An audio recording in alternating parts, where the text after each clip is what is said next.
கருணை இருந்தால் வள்ளலாகலாம், கடமை இருந்தால் வீரனாகலாம், பொறுமை இருந்தால் மனிதனாகலாம், மூன்றும் இருந்தால் தலைவனாகலாம்.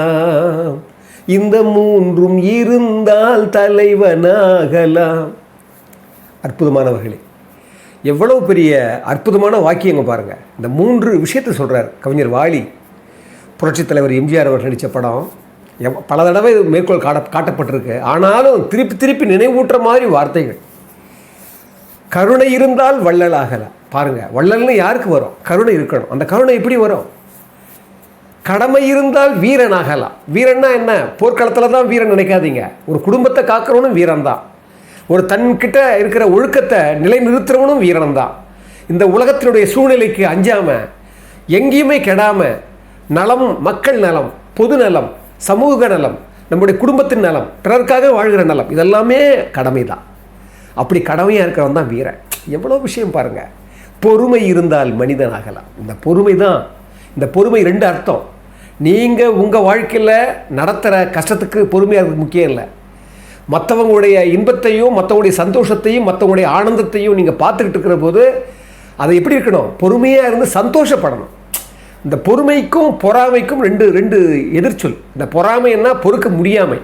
அடுத்தவன் நல்லா இருந்தால் உங்களுக்கு பொறுக்க முடியாது, அடுத்தவன் ஆனந்தப்பட்டவன் பொறுக்க முடியாது, அடுத்தவன் புகழடைஞ்சாலும் பொறுக்க முடியாது. இதெல்லாம் தான் பொறாமை, பொறுக்க முடியாமை.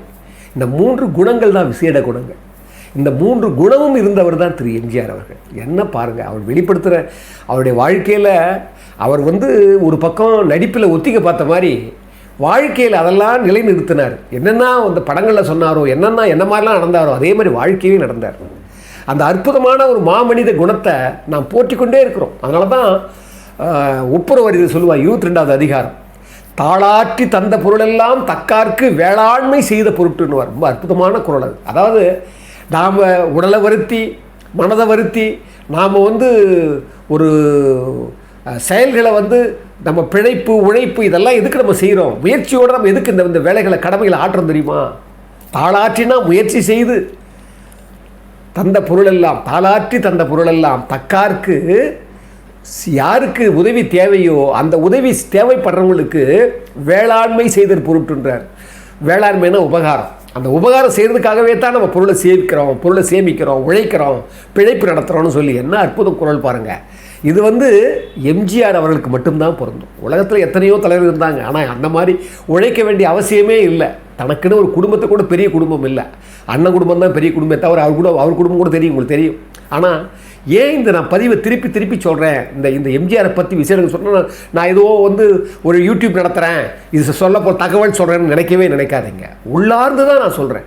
அந்த உள்ளே இருக்கிற அந்த அந்த அந்த அந்த நன்றி உணர்ச்சியோடு தான் நான் உங்க கூட சொல்கிறேன். பாருங்கள், அவருடைய பாடல்களே சொல்லுவார். வேற ஒரு பாட்டில் அவர் சொல்லுவார், எம்ஜிஆர் அவருடைய பாடல்களில் எவ்வளோ கண்ணும் கருத்துமாக இருந்தார், எப்படி வந்தால் தன்னுடைய கொள்கைகளையும் தன்னுடைய குண விசேடங்களையும் பொறுத்தினாருன்னு நிறைய பேர் கேட்டிருப்பீங்க. சாதாரணமாக அவருடைய ஒவ்வொரு வசனத்தில் கூட அந்த மாதிரி தான் இருக்கும். ஆனால் நான் ஏன் இந்த பதிவு சொல்கிறேன்னா, பாருங்கள், இன்றைக்கி உலகமெல்லாம் எங்கே பார்த்தாலும் போர் முழக்கம், எங்கே பார்த்தாலும் போர் மயக்கம், எங்கே பார்த்தாலும் போர் சூழல்.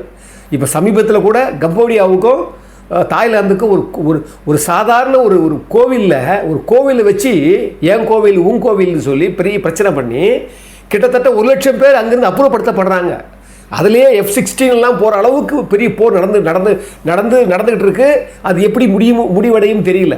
உங்களுக்கும் தெரியும், உக்ரைன் போரை பற்றி சொல்லியிருக்கேன், நிறைய சொல்லியிருக்கேன். இப்போ பாருங்கள், சமீபத்தில் நாசா மாதிரி நம்ம விஞ்ஞானத்தை எங்கேயோ கொண்டு வந்துட்டோம். ஆனால் காசா மாதிரி ஒரு சுடுகாட்டை உருவாக்கிக்கிட்டு இருக்கோம் அந்த மனித குலம். இன்றைக்கி பாருங்கள், அங்கே இருக்கிற அகதிகளெல்லாம் பசியும் பட்டினியுமாக சாகிறாங்க. ஏன்னா அந்த போர் முனையில் வெளியே எல்லாம் உணவெல்லாம் லாரியாக நிற்குது. ஆனால் அது கொண்டு போய் சேர்க்கறதுக்கு விடலை இஸ்ரேல். அது மட்டும் இல்லை, அந்த ஒரு வண்டி வந்துச்சுன்னா, உணவு வண்டி வந்துச்சுன்னா அதை வாங்கிறதுக்கு ஓடுற அந்த அகதிகளை பார்த்தா இதயம் குன்றி போயிடும். நம்மெல்லாம் ஒரு மனித குலம்னு மனிதன் சொல்கிறதுக்கே நம்ம அர்த்தமில்லாத ஒரு வாழ்க்கையை வாழ்ந்துட்டு இருக்கோம். எங்கேயோ அந்த காசா மக்கள் பாவம் என்ன பண்ணாங்க? அவங்க கிட்டத்தட்ட 60,000 பேர் செத்துருக்காங்க இது வரைக்கும். எத்தனை அகதிகளாக இருப்பிடத்தை விட்டுட்டு நம்ம பிழைச்சா போதும், அடுத்த வேளை இருப்போமா இல்லையான்னு கூட தெரியாது. ஆனால் இந்த பசி பாருங்கள். இது என்ன ஒரு மனித உலகமாக இது பாருங்கள். அப்படிப்பட்ட இந்த மனித உலகத்தில் தான், இந்த மோசமான மிருக உலகத்தில் தான் இப்படிப்பட்ட ஒரு புண்ணியவானை வாழ்ந்திருக்கிறான்னு சொல்கிறதுக்காக தான் இந்த பதிவியை நான் மேற்கொள்கிறேன். பாருங்கள், திரு KP ராமகிருஷ்ணன் அற்புதமான ஒரு விசுவாசமான மிக்கவர் அவர் பாருங்கள், அவர் கட்டுரை எழுதியிருப்பார். 1971 உருதாய் மக்கள் ஒரு படம் ரிலீஸ் ஆகுது. ஆனால் அது அநேகமாக 1970-71 தான் இருந்துக்கும் நான் நினைக்கிறேன். என்னென்னா T.A. துரைராஜன் திரு கலைவாணர் NSK கிருஷ்ணய்யாவுடைய சொந்தக்காரர் தான் அந்த படத்தினுடைய ப்ரொடியூசர். பாருங்கள், அந்த படம் இங்கே வடபழனியில் சாரதா ஸ்டுடியோவில் தான் நடக்குது. ஒரு குளம், அந்த குளத்தில் தண்ணி நிரப்பப்பட்டிருக்கு. அதில் நம்பியார் அவர்கள் வில்லன் நடிக்கிறாரு. அங்கே அந்த குளத்தில் ஒரு தண்ணி எடுக்க வந்த ஒரு பெண்ணை இவர் நம்பியார் இம்சிக்கிறாரு. அப்போ தடுத்து எம்ஜிஆர் ஒரு ஃபைட் சீக்வன்ஸ் வருது. அப்போ பாருங்கள், அவர் எம்ஜிஆர் அடித்து நம்பியார் கீழே குளத்தில் தள்ளணும். அதுக்கு அந்த நம்பியாருக்கு டூப்பை போடுறவர் KP ராமகிருஷ்ணன். அவர் எம்ஜிஆருக்கும் போடுவார், நம்பியாருக்கும் போடுவார். நீங்கள் பாருங்கள், அவர் லோங்கல் எடுத்தாங்களாம் அந்த ஷாட்டை. எப்படி குளத்தில் அவர் விழறதை லோங்கல் எடுத்தாங்களாம். அது மாதிரியே டூப்பாக இருந்த நம்பியாரை திரு எம்ஜிஆர் ஒரு பஞ்சு கொடுக்குறாரு. கொடுத்த உடனே அப்படியே விழுறாரு. விழுந்த உடனே ஒரு கயிற்று பிடிச்சிக்கிட்டு மறுபடியும் எழுந்த அந்த நம்பியாரை அதாவது டூப்பில் இருக்கிற நம்பியாரை குத்தணுமா எம்ஜிஆர். அப்படி கயிறு பிடிச்சிட்டு வரும்போது, அண்ணே அடிக்காதீங்கண்ணே, கால் உடஞ்சி போச்சுன்னேன்னாராம் KP ராமகிருஷ்ணன். பார்த்தா என்னன்னா, அந்த குளத்தில் தண்ணி அதிகமாக இல்லாததால், ரொம்ப கம்மியாக இருந்தாலும் விழுந்தாரு பாருங்கள். தரையில் போய் அந்த கணுக்கால் பட்டு அந்த காலுடைய அந்த கணுக்கால் உடஞ்சி எலும்பே வெளியே வந்துருச்சான். வெளியே வந்து பார்க்குறாங்க. பார்த்த உடனே ரொம்ப அதிகமாக அடிபட்டிருக்கு. உடனே கவலையப்படலையா எம்ஜிஆர். உடனே என்ன பண்ணாராம், ஷூட்டிங் அப்படியே என்ன பண்ணாராம், மேக்கப் ரூம் போனாராம், ட்ரெஸ்ஸை மாற்றினாராம். சொன்னாராம், ராமகிருஷ்ணன் கவலைப்படாத, இது சரியாயிடும், சீக்கிரம் சரியாயிடும், நான் இருக்கிறேன், நீ கவலைப்படாதுன்னு சொல்லி என்ன பண்ணாராம், அவர் தோளில் கையை போட வச்சு அவரே தாங்கிட்டு என்ன பண்ணாராம், நேராக KJ ஹாஸ்பிட்டல் பூந்தமல்லி அருகில் இருக்கப்போ பார்த்தீங்கன்னா டாக்டர் ஜெகதீஷன்னு ஒரு முக்கியமான டாக்டர். அவருக்கு இங்கேருந்து போகிறதுக்கு முன்னாலேயே ஷெவர்லெட் கார் தான். அந்த கார்லேயே என்ன பண்ணாராம், எம்ஜிஆர் ராமகிருஷ்ணன் தாங்கி கொண்டு போய் உட்கார வச்சு இவர் ஜெகதீஷனுக்கு முதல்ல டெலிஃபோன்லேயே சொல்லிட்டாராம். முதல்ல அங்கேருந்தே ஸ்டுடியோவிலேருந்தே பாருங்கள், அங்கே ஸ்ட்ரக்சர்லாம் ரெடியாக வச்சுருக்கிறாங்களாம். போன உடனே இவரை நடராஜ் கொண்டு போய் ஸ்பெஷல் வார்டு கொண்டு போய் ஸ்பெஷல் ட்ரீட்மெண்ட் எடுத்து எக்ஸ்ரேலாம் எடுத்து எந்த எலும்பு முறிஞ்சிருக்குது, அது எப்படி சேர்க்குறேன்னு சொல்லிட்டு ஹாஸ்பிட்டலில் இவர் காலை தூக்கி கட்டி எல்லாம் பண்ணிட்டாங்க, ட்ரீட் கொடுத்துட்டாங்க. கொடுத்த உடனே ஆறுதல் சொல்லிட்டு எம்ஜிஆர் வராராம் வெளியே, கவலைப்படாத, நான் பார்த்துக்கிறேன்னு போயிட்டு ஒன்றை விட்ட ஒரு நாள் என்ன பண்ணுறாராம் எம்ஜிஆர் பார்த்து ராமகிருஷ்ணன் பார்த்துட்டு வராராம். இங்கே பாருங்கள், இந்த செய்தியை பாருங்கள், நான் இதை முக்கியமான செய்தி கடைசியில் சொல்கிறேன். இவர் பார்த்துட்டு வராராம். வரும்போது அவர் சொல்கிறார் KP ராமகிருஷ்ணன், கிட்டத்தட்ட 2 மாதம் எனக்கு அந்த மருத்துவம் நடந்தது. கிட்டத்தட்ட 37,000 ரூபா பில்லு வந்தது தான். அந்த 37,000 ரூபா பில்லையும் எம்ஜிஆர் தான் கொடுத்தாரு. அது மட்டும் இல்லை, அவர் சொல்கிறாரு, இது போகிறாரு, போகும்போது ஏகப்பட்ட கூட்டம் வந்துடுது, எம்ஜிஆர் வராருன்னு. நர்ஸுங்கள்லாம் பார்க்குறாங்க, விசிட்டர்ஸ் எல்லாம் பார்க்குறாங்க. இப்போ பாருங்கள், அதை பார்த்தது இவர் மட்டும், ஜெகதீஷ் மட்டும் இல்லை, இவருக்கு வைத்தியம் பார்த்தா இருப்பாருங்க M. நடராஜன் ஒருத்தர், அந்த எலும்பு முறிவு சிகிச்சைக்கு நிபுணர், சொல்லியிருக்கேன் அவரை பற்றி கூட. இவருடைய டாக்டரையும் வர வச்சுட்டாங்க. 2 பேரும் சேர்ந்து தான் அவருடைய காலை குணப்படுத்துகிறாங்களாம். குணப்படுத்தும் போது சொல்கிறாரு KP ராமகிருஷ்ணன், இவர் வர்றதால கூட்டம் அதிகமாகி போச்சு. உடனே ஜெகதீஷ் என்ன பண்ணுறாரு, டாக்டர் ஜெகதீஷன், நீங்கள் வர வேணாம், நான் குணமானதை நான் ஃபோன்லேயே உங்களுக்கு தகவல் தெரிவிக்கிறேன், ஏன்னா கூட்டம் அதிகமாகுது அப்படின்னு சொல்லிட்டாராம். சொன்னாலும் எம்ஜிஆர் விடலையாம். அந்த சமயத்தில் சொல்கிறாரு KP ராமகிருஷ்ணன், 37,000 ரூபா பில்லு கொடுத்தாரு. அது மட்டும் இல்லை, அந்த முடிஞ்ச உடனே 2,000 ரூபா 2 மாதம் ஆன பிறகு அந்த பாருங்கள், இடையில 10,000 ரூபாய் வீட்டுக்கு கொடுத்துட்டாராம். இங்கே நடக்கிற போது 10,000 ரூபாய் வீட்டுக்கும் கொடுத்துட்டாராம். யாரும் மனைவி கூப்பிட்டு கொடுத்துட்டாராம், நீ பார்த்துக்குமா செலவுன்னு சொல்லி முடித்து சொல்கிறாரு KP ராமகிருஷ்ணன். அந்த சமயத்தில் நடிகர் திலகம் சாவித்திரி அம்மா மஞ்சள் காமாலை நோயால் அவதிப்பட்டுக்கிட்டு இங்கே சேர்க்கப்பட்டாங்க. Director A. சுப்பாராவ்னு ஒருத்தர், அவர் தான் சேர்த்தாரு. அவர் சேர்க்கும்போது எம்ஜிஆர் போகிறத அவங்களுக்கு தெரிஞ்சுக்கிட்டாங்க. ஒரு நாள் எனக்கு சொன்னாங்க, இந்த மாதிரி அண்ணனை வந்தால் பார்க்கணும் அப்படின்னு சொன்னாங்க. நான் எம்ஜிஆர் வரும்போது ஒரு தடவை சொன்ன உடனே அவர் சொன்னார், எங்கே இருக்காங்கன்னு கேட்டு என்ன பண்ணார், உடனே போய் அந்த ரூமுக்கு போய் பார்த்தா அந்த அம்மா சொல்கிறாங்க, அண்ணே எனக்கு ஆதரவு இல்லைண்ணே, எனக்கு கொஞ்சம் உதவி வேணுண்ணேன்ற மாதிரி அவங்க சொன்னாங்க. சொன்ன உடனே எம்ஜிஆர் என்ன பண்ணாராம், உடனே நிர்வாகியை கூப்பிட்டு, இவங்களுடைய எவ்வளோ பில்லு வந்தாலும் நீங்கள் உங்களுக்கு அவங்க அனுப்பாதீங்க, அது எவ்வளோ பில்லு வந்தால் நான் கொடுத்துட்றேன்னு சொல்லி பல்லாயிரக்கணக்கான அந்த காசை இவர் தான் ஏற்றுக்கிட்டாரான் எம்ஜிஆர். பாருங்கள், கேள்விப்பட்ட உடனே இவர் சாவித்திரியமாகவும் கொடுத்துருக்குறாரு. கொடுத்துட்டு அந்த பண்பை பாருங்கள், எம்ஜிஆர் இன்னும் இருக்குது பாருங்கள், தொடர்ந்து சொல்கிறார் அவர். அதுக்கப்புறம் 2 மாதம் நான் தீவிரமாக சிகிச்சை இருந்துட்டு நான் வீட்டுக்கு போயிட்டேன். வீட்டுக்கு போன பிறகு கூட பாருங்கள், எனக்காகவே அரசுன்னு ஒரு ஸ்டண்ட்டு நடிகரை விட்டுட்டு ஒரு அம்பாசிடர் கார்டு விட்டுட்டாரு. 2 நாளைக்கு ஒரு தடவை நான் கட்டு போடணும், அந்த கட்டு போட்டுக்கிட்டு தான் நான் போகணும். அப்போ தான் கேள்விப்பட்டேன் எம்ஜிஆர் ஷூட்டிங் நிறுத்தினார் பாருங்க. அந்த ஷூட்டிங் நிறுத்தின பிறகு எனக்கு பதிலாக வேறு டூப் வச்சு பண்ணவே இல்லை. எப்போ ராமகிருஷ்ணன் வராமலையோ அப்போவே நான் ஷூட்டிங் ஆரம்பிச்சிக்கலாம், அது வரைக்கும் இருட்டும் செட்டுன்னு சொல்லி அவர் சொல்கிறாரு. எனக்காக 3 மாதம் அந்த செட் இருந்தது, அப்படியே பிரிக்கப்படாமல் அதே செட் அங்கே இருந்தது பாருங்கள். எனக்கு வந்த பிறகு அதுக்கப்புறம் 1 மாதம், அந்த 1 மாதத்தில் இவர் 2 நாளைக்கு ஒரு தடவை போய் கட்டை மாற்றின்னு வருவாராம். அப்போ தான் அந்த அரசுன்ற அந்த ஸ்டண்ட் நடிகரும் அந்த அம்பாசிடர் காரும் விட்டுட்டே போயிட்டாராம் எம்ஜிஆர். சொன்ன பிறகு சொல்கிறாரு, 3 மாதம் ஆயிடுச்சு. 3 மாதம் ஆன பிறகு நான் தலைவருக்கு ஃபோன் பண்ணுறேன், அம்மா நான் இதுவாகிட்டேன், குணமாயிட்டேன் அப்படின்னு சொன்ன உடனே எம்ஜிஆர் சொல்கிறாராம், பார்த்துக்கோ ஸ்டண்ட்டு நடிகர் ஸ்டண்ட்டுக்காரனுக்கு சொன்னாராம், ஸ்டண்ட்டுக்காரனுக்கு உடம்பு தான் முக்கியம், பூரணமாக குணமடைஞ்சு தான் பார்த்துக்கோ.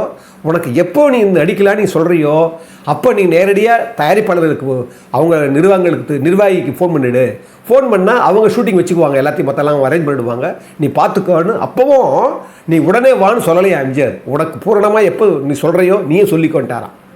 அப்போவும் என்ன பண்ணாராம் கேபி ராமகிருஷ்ணன் 15 நாள், அதுக்கப்புறம் 5 நாள் எடுத்துக்கிட்டு பூரணமாக குணமடைஞ்ச பிறகு அதுக்கப்புறம் சொல்லப்பட்டு 2 நாள் ஷூட்டிங் எடுத்தாங்களாம். பாருங்கள் சொல்கிறாரு, அந்த 2 நாள் ஷூட்டிங் மறுபடியும் நடத்தினாங்களாம். எம்ஜிஆர் சொல்கிறாரு, நேராக போய் ஏற்கனவே கம்மியாக இருந்ததால் தான் அடிபட்டதுன்றதுக்காக அப்போவே 3 லோடு லாரியை கொண்டாந்து தண்ணியை நிரப்பி கழுத்தளவு தண்ணி இருக்கிற மாதிரி இருந்து போய் விழ சொன்னாராம் எம்ஜிஆர்.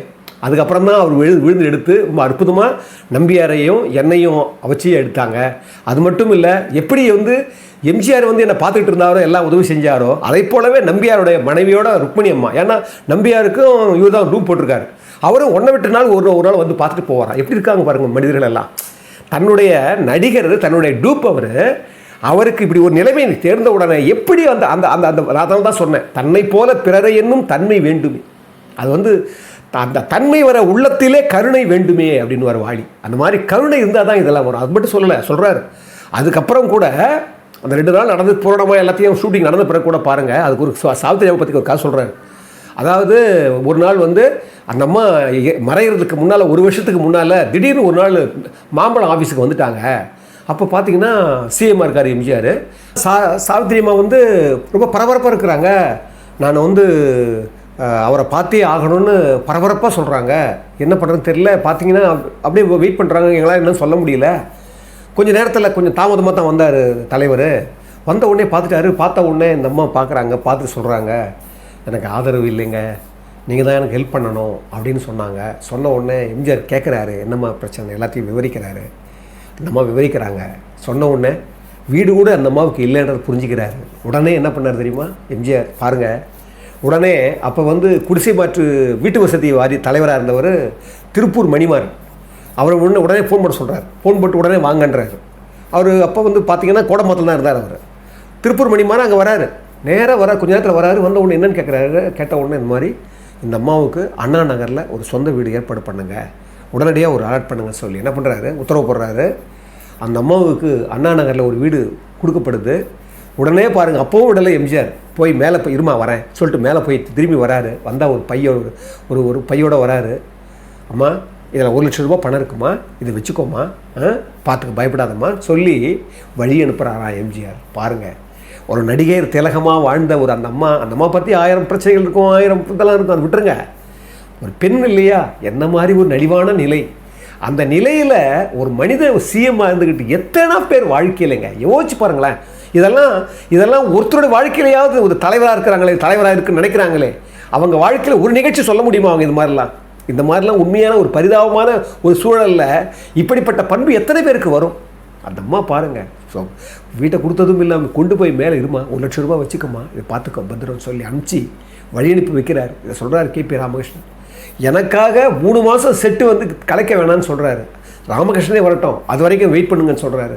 எத்தனை பேருக்கு இந்த உள்ள வரும் அந்த பொன்மனச்சம்பளம் என் வாழ்க்கையில் இதய தெய்வமாக நாங்கள் ஏன் கொண்டாட மாட்டோம் அப்படின்னு அவர் சொல்கிறார் கேபி ராமகிருஷ்ணன். இதைத்தான் சொல்கிறேன், தன்னை போல பிறரை என்னும் தன்மை வேண்டுமே, அந்த தன்மை வர உள்ளத்திலே கருணை வேண்டுமே, பொன்னை போல மனம் படைத்தால் செல்வம் வேறில்லை, இதை புரிந்து கொண்ட ஒருவனை போல் மனிதன் வேறில்லை அப்படின்வார். அற்புதமான பாட்டு. பொன்னை போல மனம் குறைத்தவர் அவர். அதனால தான் நான் சொன்ன பாருங்க, ஒப்புரவு அறிதில்லை. அதில் அடுத்த குறளே சொல்லுவார், புத்தேள் உலகத்தும் ஈண்டும் பெறலரிதே ஒப்புரவின் நல்ல பெறன்றார். அதாவது அடுத்தவங்களுக்கு உதவுற தன்மை இருக்கே, அது இந்த உலகத்தில் பெறவும் முடியாது. இந்த சொல்கிறாங்க பாரு, நினச்சதெல்லாம் கிடைக்குன்னு தேவர் உலகம், புத்தேள் உலகம்ன்றாங்க பாருங்க, தேவர் உலகம். அந்த உலகத்தில் கூட இந்த மாதிரி கிடைக்கா, இந்த மாதிரி ஒரு மனம் உள்ள, ஒரு இதயம் உள்ள, இந்த ஒப்புரவு அந்த அந்த செய்கிற அந்த மனதை நீங்கள் காண முடியாது அப்படின்னு சொல்கிறார். என்ன வாழ்க்கை இப்படித்தான் வாழும். மற்றவங்களுக்காகவே வாழ்ந்து, மக்களுக்காகவே வாழ்ந்து, பிறருக்காகவே வாழ்ந்த அந்த புனிதமான மக்கள் திலகத்தை போற்றுவதில் நாம் சளைக்கவே முடியாது, சலிக்கவே முடியாதுன்னு சொல்லி இவ்வளவு நேரம் பொறுமையாக இந்த பதிவை கேட்டவங்க எல்லோரையும் வணங்குவது நான் பெருமகிழ்ச்சி கொள்கிறேன். அன்புள்ள மிக்கவர்களே, எல்லோரையும் வணங்குகிறேன். இந்த அற்புதமான தமிழ் தீயை ஆதரிக்கிறவங்க, பேசுகிறவங்க, பிளெஸ்ஸிங் கொடுக்குறவங்க நிறைய பேர். சில பேர் அவங்களால முடிந்த அந்த அன்பை பொருளுதவியாக தராங்க. அவங்களெல்லாம் நான் மீண்டும் வணங்குகிறேன். அவங்களுக்கெல்லாம் நான் எப்பவும் நன்றியுடையனாக இருப்பேன். என்னென்னா, இப்போ அவங்கள மாதிரி சின்ன சின்ன உதவி செய்கிறதால தான் எனக்கு தமிழ் தீயை கொண்டு வர முடியுது, இல்லைன்னா நான் கொண்டு வர முடியாது. அந்த வகையில் அவங்களெல்லாம் நான் நன்றி தெரிவிக்கிறேன். அதே காலத்தில் இன்னும் கூட இதை பார்க்குறவங்க, உங்களால் முடிந்த நிலை இருந்ததுன்னா, உங்களுக்கு அந்த இதயம் இருந்ததுன்னா, கொடுக்குன்ற எண்ணத்தை இறைவன் உங்களுக்கு விதைச்சான்னா நிச்சயமாக எங்களுக்கு கொடுங்க. நாங்கள் டெவலப் பண்ணணும்னு நான் நினைக்கிறோம் தமிழ் தீயை. அதுக்கு கொஞ்சம் ஒரு வகை இல்லாமல் தான் நம்ம அப்படியே அட்ஜஸ்ட் பண்ணி போயிட்டுருக்கிறோம். உங்களால் முடிந்ததுன்னா அந்த அன்பை செலுத்துங்க. அந்த அன்பை நான் உங்களுடைய பாதங்களில் பணிந்து ஏற்றுக்கொள்வோம்னு சொல்லி ரொம்ப அற்புதமான இந்த நேரத்தில் உங்கள் எல்லாருக்காகவுமே நான் இறைமையை பிரார்த்திக்கிறேன்.